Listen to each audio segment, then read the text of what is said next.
Welcome to the Dark Deeds Diary, the true crime podcast where unsolved mysteries come to life. Join us as we explore the hidden truths behind history's most perplexing crimes. Perhaps you are the key to solving tonight's featured crime.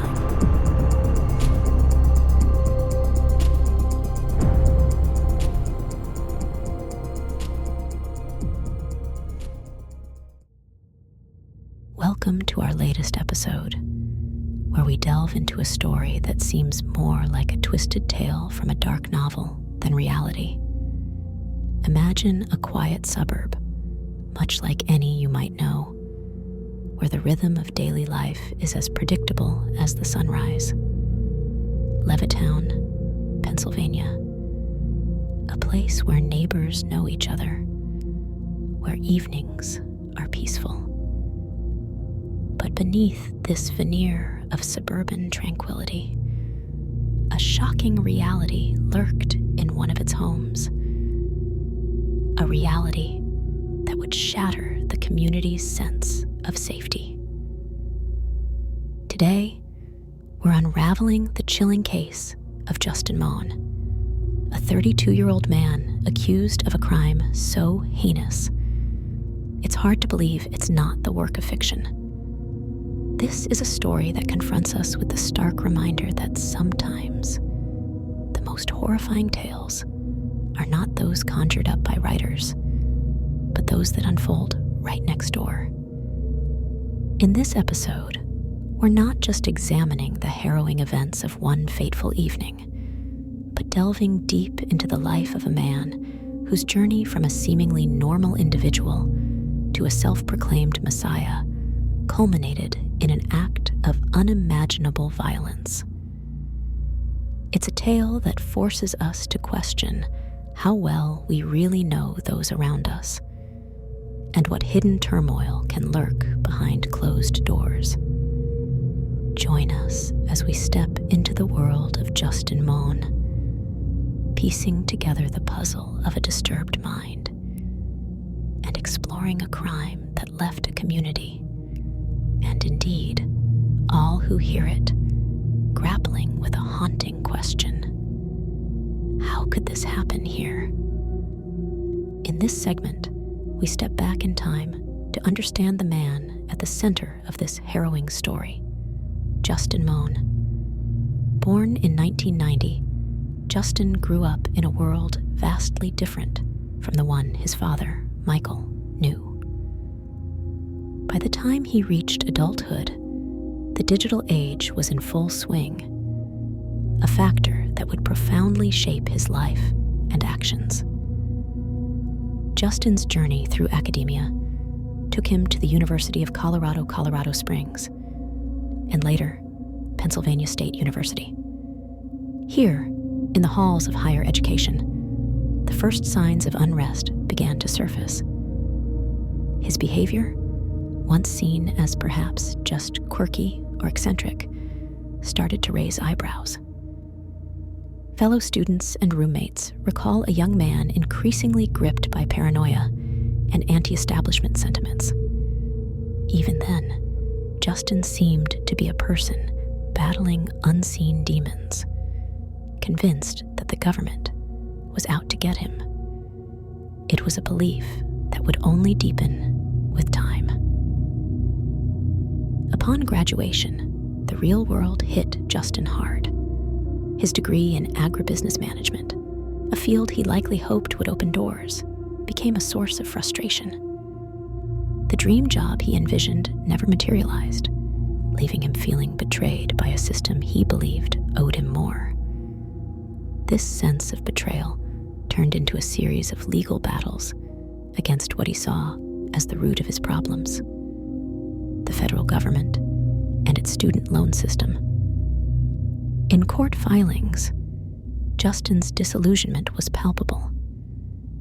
He saw himself as an overeducated white man, lost in a system that didn't care. But it wasn't just in courtrooms that Justin's frustrations played out.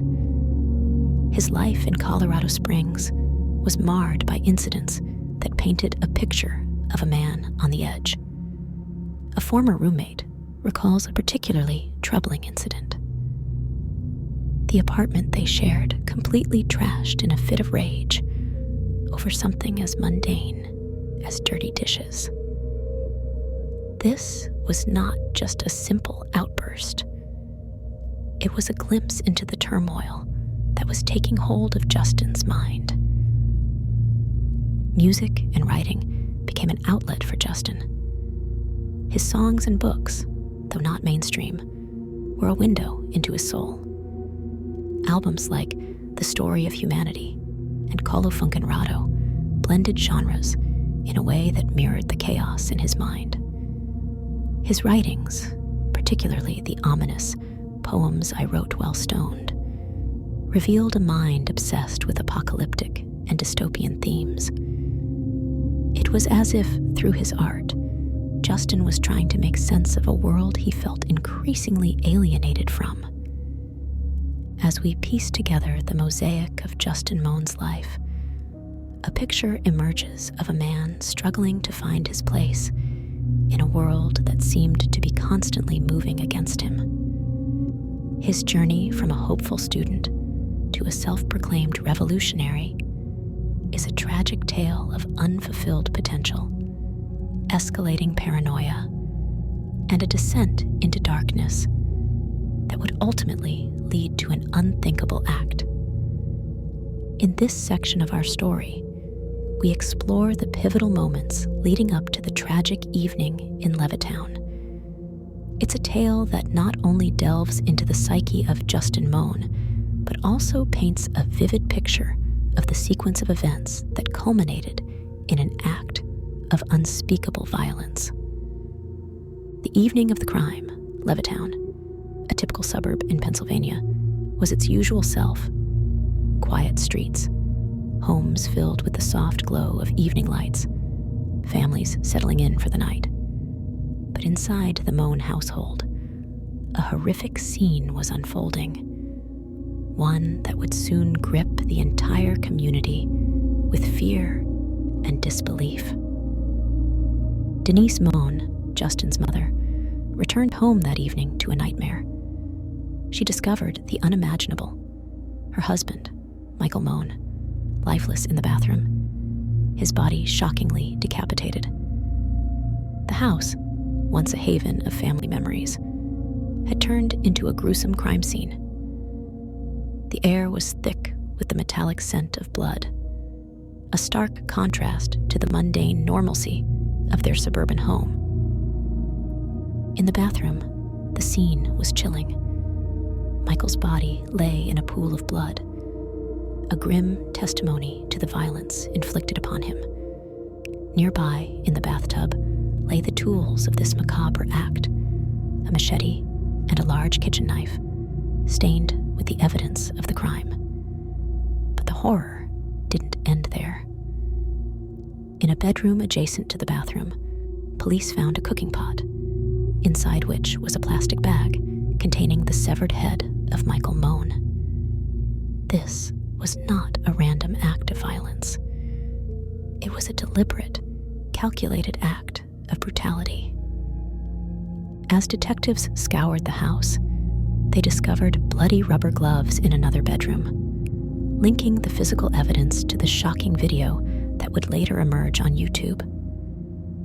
In the video, Justin Mohn, wearing similar gloves, held up what he claimed was his father's head, launching into a vitriolic rant against the government, the LGBTQ community, the Black Lives Matter movement, and Antifa. It was a disturbing manifesto, revealing the depth of Justin's paranoia and anger. The question on everyone's mind was, why? What drives a son to commit such an atrocity against his own father? To understand Justin's motives, one must delve into his past, marked by a growing disillusionment with the world around him. His legal battles against the federal government over student loans, his struggles with employment, and his increasing isolation painted a picture of a man consumed by resentment and a sense of injustice. As the story unfolds, we're left grappling with the complexities of a mind unraveled, a life derailed by deep-seated paranoia and anger. This isn't just the story of a crime. It's a journey into the heart of darkness, a descent into a place where reality and delusion collide with tragic consequences. In our next segment, we will trace Justin Mohn's path from his troubled past to the fateful night that forever changed the lives of the Mohn family and left a community in mourning. As we delve deeper into the story of Justin Mohn, we find ourselves navigating a labyrinth of warning signs and missed opportunities. This is not just a tale of a crime, but a journey into the complexities of a mind troubled by paranoia and radical beliefs. Justin's descent into the abyss didn't happen overnight. It was a gradual process, marked by a series of events and behaviors that, in hindsight, seem like a roadmap to tragedy. Former roommates and acquaintances paint a picture of a young man whose paranoia and aggression were apparent long before that fateful night. They recall a Justin who was prone to violent outbursts, a man whose anger could be triggered by the most mundane disagreements, like an argument over dirty dishes that ended with a trashed apartment. But these were not just random fits of rage. They were the outward manifestations of a mind increasingly consumed by conspiracy theories and a deep-seated resentment against what Justin perceived as a world aligned against him. His belief in these conspiracies wasn't selective. It transcended political boundaries. Whether it was the Trump administration or the Biden presidency, Justin saw himself as a victim of a grand governmental scheme. His online persona further illustrates the depth of his delusions. Justin's YouTube channel, now a deleted digital footprint, was once a window into his twisted worldview. Here, he donned the role of a self-proclaimed messiah, a revolutionary leader who saw himself as a savior in a world plagued by corruption and injustice.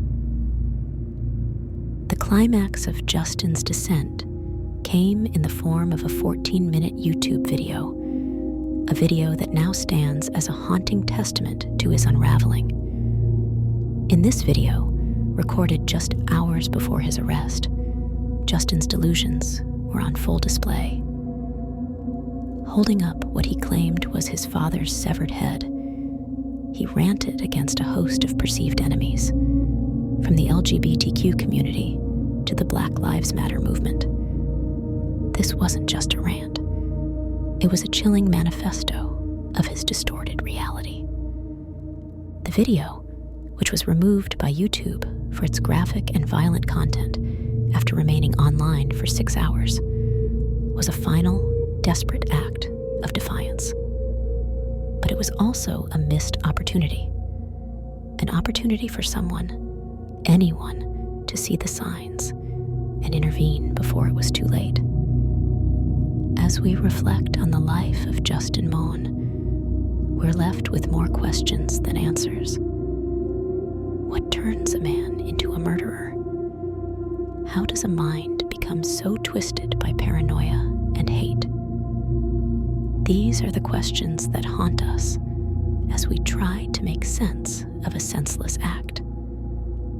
In our next segment, we will explore the aftermath of this tragedy, the impact it had on a family, a community, and the broader questions it raises about mental health and the dark corners of the internet. Stay with us as we continue to piece together this complex and tragic story.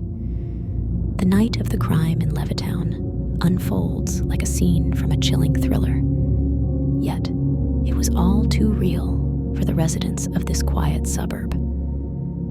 It was a regular Tuesday evening when Denise Mohn returned to her home, only to stumble upon a scene that would forever change the fabric of her family. What she found was unthinkable. Her husband, Michael, lifeless and decapitated in the bathroom. The shock of discovering her partner in such a state, in a place they had called home for years, is an unimaginable horror. As the police arrived, the house that once echoed with the sounds of a normal family life was now a silent witness to a gruesome crime. The downstairs bathroom, where Michael's body was found, was a tableau of brutality. In the bathtub lay the instruments of this heinous act: a machete and a large kitchen knife, silent yet screaming testimonies to the violence that had transpired. The investigation quickly revealed more. Michael's head, grotesquely placed inside a plastic bag, was found in a cooking pot in an adjacent bedroom. Nearby, bloody rubber gloves were found, a disturbing echo of the gloves Justin wore in his harrowing YouTube video. This night was not just the culmination of a series of violent outbursts from Justin, but marked a disturbing escalation. His past, littered with incidents of aggression and paranoia, now seemed like a breadcrumb trail leading to this macabre moment. A former roommate's account painted a picture of a man often lost in his own turbulent thoughts, a man whose rants about government conspiracies and societal injustices were not just idle talk, but a window into his disturbed psyche. As the community reeled from the shock, questions began to surface. How did Justin, a man once known for his quirky personality and artistic aspirations, descend into such a dark place? His struggles with employment, his contentious legal battles over student loans, and his deep-seated paranoia had created a perfect storm. His life, once full of potential, had spiraled into a vortex of anger and disillusionment. In the aftermath of the crime, the Mohn family was left to grapple with a loss that was both deeply personal and horrifically public. Denise Mohn's world was shattered, not just by the loss of her husband, but also by the incomprehensible actions of her son. The community of Levittown, a place that once epitomized suburban tranquility, was now touched by a tragedy that would leave an indelible mark. As we continue to explore this complex and tragic story, we're confronted with the harsh realities of mental illness, the impact of isolation, and the dangers of unchecked anger and paranoia. It's a story that forces us to confront uncomfortable truths about the society we live in and the hidden struggles that often go unnoticed until it's too late. Stay tuned as we delve further into the aftermath of this tragic event and its broader implications. In the aftermath of the shocking discovery in the Mohn household, the narrative takes us on a tense journey to the apprehension of Justin Mohn. The community of Levittown, still reeling from the brutality of the crime, watched as a manhunt unfolded, not knowing where Justin might be or what he might do next. As dusk turned to night, law enforcement officials were piecing together Justin's last known movements. The puzzle led them to Fort Indiantown Gap, nearly 100 miles away from the scene of the crime. This wasn't just any location. It was home to a bustling National Guard training facility, a place brimming with activity and unsuspecting individuals. The stakes were high and the urgency palpable. Justin's capture was like something out of a crime thriller.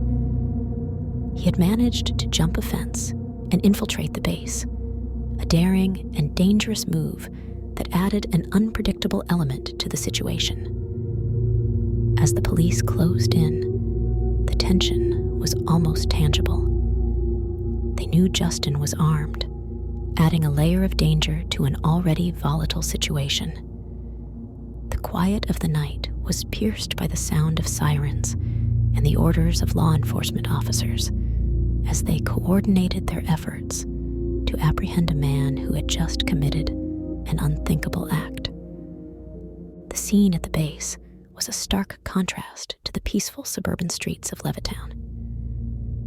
Here, amid the ordered chaos of a military training ground, police found Justin's car, abandoned outside the base. It was a crucial clue that led them closer to their suspect. The breakthrough came when Justin's cell phone pinged near the Indiantown Gap National Cemetery, a clue that narrowed down his location and hastened his capture. The moment of Justin's arrest was a mix of relief and apprehension. Captured without incident around 9:25 p.m., according to officials, it marked the end of a harrowing chase. Yet, it was just the beginning of a quest for answers. Why did a young man, once known for his creative aspirations, turn to such a dark and destructive path? Back in Levittown, the community grappled with a mix of emotions. There was relief that Justin had been apprehended, but this was overshadowed by a profound sense of loss and disbelief. Neighbors who once greeted each other with friendly waves now exchanged looks of shock and confusion. The tranquility of their suburban life had been shattered, replaced by a sense of vulnerability and unanswered questions. As we continue to unravel this complex story, we are reminded of the fragile nature of the human psyche and the thin line between normalcy and chaos. In our next segment, we'll delve into the aftermath of Justin's arrest, the legal proceedings, and the lasting impact on the Mohn family and the Levittown community. Stay with us as we seek to understand the broader implications of this tragic event. In the wake of Justin Mohn's arrest, the community of Levittown and beyond struggled to come to terms with the events that had unfolded. The tranquility of their daily lives had been irrevocably shattered, replaced by a lingering sense of disbelief and sorrow. Families in the neighborhood, once engrossed in their routines, now found themselves grappling with a stark reminder of the fragility of life and the hidden turmoil that can exist behind the most familiar facades. For Denise Mohn, the tragedy was deeply personal and profound. The loss of her husband, Michael, in such a brutal manner was a devastating blow. But the knowledge that her son, Justin, whom she had raised and loved, was responsible for this act, added a complex layer of grief and confusion. How does one reconcile the love for a child with the horror of their actions? This was the unfathomable dilemma that Denise faced, a struggle that resonated with parents everywhere. As the legal proceedings against Justin began to take shape, the public's attention shifted to the courts. Justin, now facing charges of first-degree murder, abuse of a corpse, and possession of an instrument of crime with intent, was arraigned and denied bail. The weight of the charges was a stark testament to the gravity of his actions. For many, the court hearings were not just a quest for justice for Michael Mohn, but a search for answers to the inexplicable. What leads a person to commit such an atrocity? The investigation into the crime also shed light on Justin's complex and troubled history. His previous brushes with the law, his struggles with employment, and his descent into conspiracy theories painted a picture of a man battling inner demons. His writings and music, once a form of artistic expression, now seemed like a window into his disturbed mind. The disturbing nature of his YouTube video, his online rants, and his self-published works all pointed to a deep-seated sense of paranoia and a detachment from reality. In the broader community, the crime sparked conversations about mental health, the impact of isolation, and the dark corners of the internet where extremist views can fester and grow. It was a reminder that behind the screen names and avatars, real people with real struggles exist. And sometimes, those struggles can manifest in devastating ways. As we continue to explore the layers of this complex story, we are reminded of the importance of compassion, understanding, and vigilance in our communities. In our next segment, we'll delve deeper into the legal proceedings, the psychological analysis of Justin Mohn, and the lasting impact of this tragedy on the community and the wider world. Stay with us as we seek to untangle the web of events and understand the lessons that can be learned from this heartbreaking story. As the community of Levittown continued to reel from the shock of Michael Mohns' brutal murder, the wheels of justice began to turn for Justin Mohn.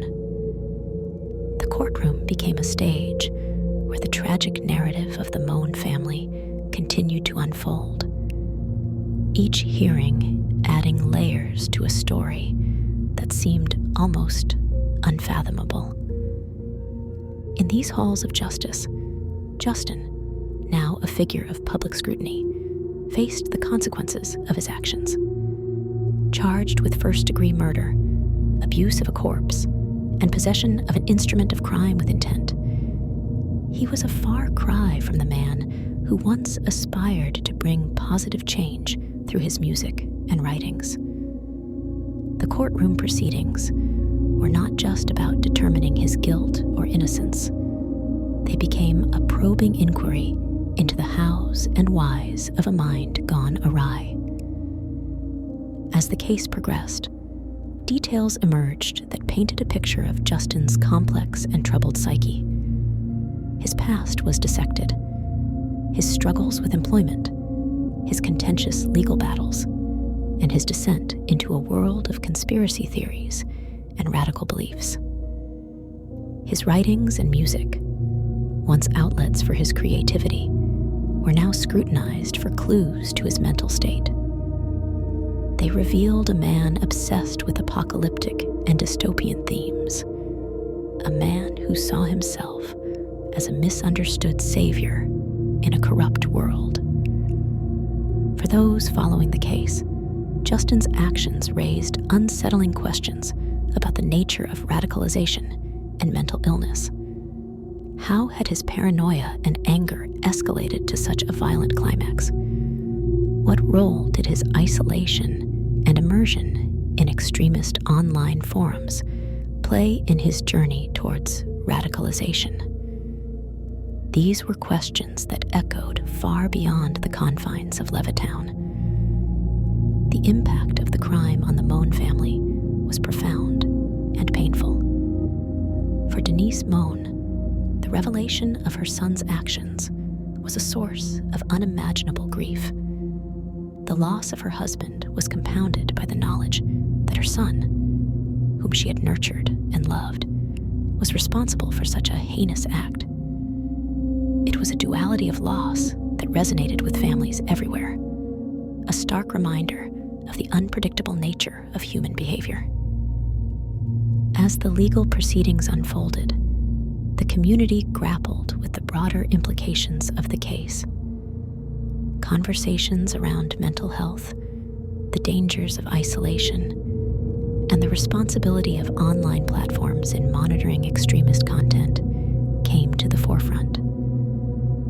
It was a tragic reminder that behind the anonymity of the internet, real individuals with real and sometimes dangerous struggles exist. As we draw the curtains on the tragic saga of Justin Mohn and the devastating events in Levittown, we find ourselves standing at the crossroads of introspection and societal reflection. The story of Justin, a tale mired in complexity, marked by a descent into darkness, and ending in an act of unfathomable violence, leaves us with more than just questions about one man's journey. It prompts a deeper examination of the intricate tapestry of human psychology, the impact of isolation, and the power of unseen struggles. The legal proceedings against Justin Mohn, while seeking to deliver justice for Michael Mohn, also serve as a public arena for grappling with broader questions. How do we, as a society, address the complexities of mental health? What mechanisms do we have in place to recognize and intervene when someone is spiraling into the depths of paranoia and radicalization? Justin's story is a tragic testament to the consequences of failing to answer these questions adequately. Yet, amid the tragedy, there emerges a call to action, a collective imperative to foster a society where mental health is not stigmatized, but supported, where communities are not isolated, but connected, and where the warning signs of distress are met, not with indifference, but with compassion and intervention. It is a call to ensure that the digital realms we navigate are spaces of positive engagement, not platforms for the proliferation of extremist ideologies. As we reflect on the story of Justin Mohn and the events that shocked Levittown, we are reminded of the importance of empathy, the need for understanding, and the crucial role of community. In the face of darkness, it is the light of collective compassion and action that can guide us toward a better understanding of ourselves and the world around us.